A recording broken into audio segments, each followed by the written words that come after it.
महिला कांग्रेस की पूर्व राष्ट्रीय अध्यक्ष शोभा ओझा ने महिला आरक्षण को लेकर मोदी सरकार पर तीखा हमला बोला है। प्रेस कॉन्फ्रेंस में उन्होंने प्रधानमंत्री नरेंद्र मोदी और मुख्यमंत्री डॉक्टर मोहन यादव पर झूठ फैलाने और महिला विरोधी राजनीति करने का आरोप लगाया। ओझा ने कहा कि विपक्ष ने मोदी सरकार के षड्यंत्र को विफल किया। देखिए एक खास रिपोर्ट। भोपाल में शोभा ओझा का केंद्र सरकार पर हमला। बीजेपी महिला विरोधी, कांग्रेस महिला हितैषी। महिला आरक्षण पर सियासी घमासान तेज। ओझा बोली, लोकतंत्र खत्म करने की साजिश हुई विफल। दक्षिण वर्सेस उत्तर भारत सीटों को लेकर नया आरोप।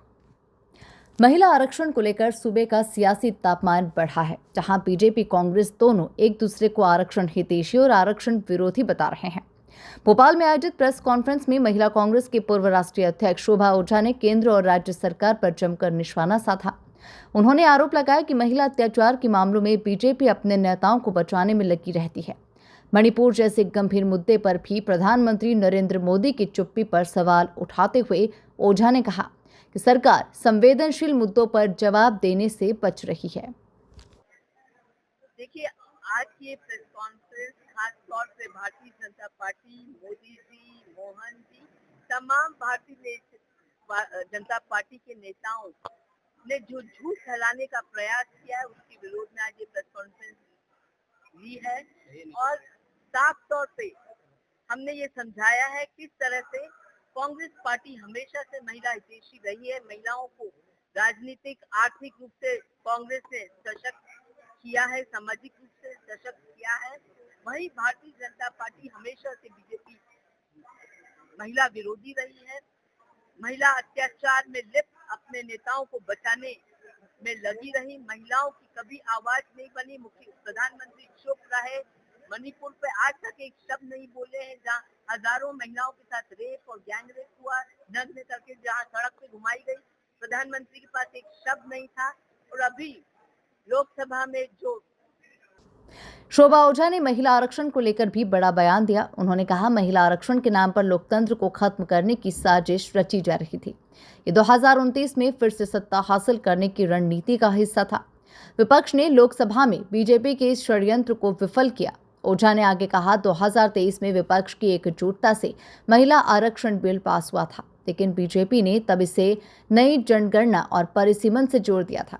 अब बिना नई जनगणना के 2011 के आंकड़ों के आधार पर इसे लागू करने की बात कही जा रही है, जिससे दक्षिण भारत और छोटे राज्यों की सीटें कम कर उत्तर भारत में सीटें बढ़ाने की तैयारी है। इनके षड्यंत्र को विपक्ष ने एकजुट होकर गिराया है। इनके षड्यंत्र जो लोकतंत्र को खत्म करने का षड्यंत्र था, जो स्वयं को 2029 में वापस लाने का षड्यंत्र था, इस देश को तोड़ने का षड्यंत्र था, उसको बेनकाब ऑपोजिशन ने किया है। उससे दिल मिला के ये जनता से झूठ बोल रहे हैं कि महिला आरक्षण बिल के खिलाफ कांग्रेस और तमाम विपक्षी दल है, जबकि सच्चाई ये है कि 2030 में तमाम विपक्षी दलों ने एकजुट होकर महिला आरक्षण बिल पास कर दिया, जो कि आज एक कानून है। पर उस पे बीजेपी ने जो बिल लाई थी, जो बैसाखियां लगाई थी कि एक तो जातीय जनगणना होनी चाहिए, उसके बाद परिसीमन होगा, उसके बाद महिला आरक्षण बिल लागू होगा। और आज ये कह रहे हैं कि जाति जनगणना छोड़ दीजिए, आप 2011 का सेंसस, जो कि जाति जनगणना नहीं थी, बस जनगणना थी, उसके आधार पे परिसीमन करने दीजिए और महिला आरक्षण, उसके बाद महिलाओं की सीट आरक्षित होगी, जो कि साफ तौर पे जो हमारे दक्षिण भारत और छोटे राज्यों हैं, उनकी सीट कम करके अपने उत्तर भारत की सीटें ज्यादा करके, जहाँ इनकी सरकारें हैं, एन के एन प्रकार 2029 में सरकार में आने का जो मंसूबा, जो षड्यंत्र इन्हें रखा था, वो फेल हो गया है। और इस देश की महिलाएं जानती हैं कौन महिला हितैषी है। आज कुल मिलाकर आने वाले चुनावों से पहले महिला आरक्षण और परिसीमन का मुद्दा अब सियासी बहस का बड़ा केंद्र बनता जा रहा है। Bureau report, MP news, Bhopal.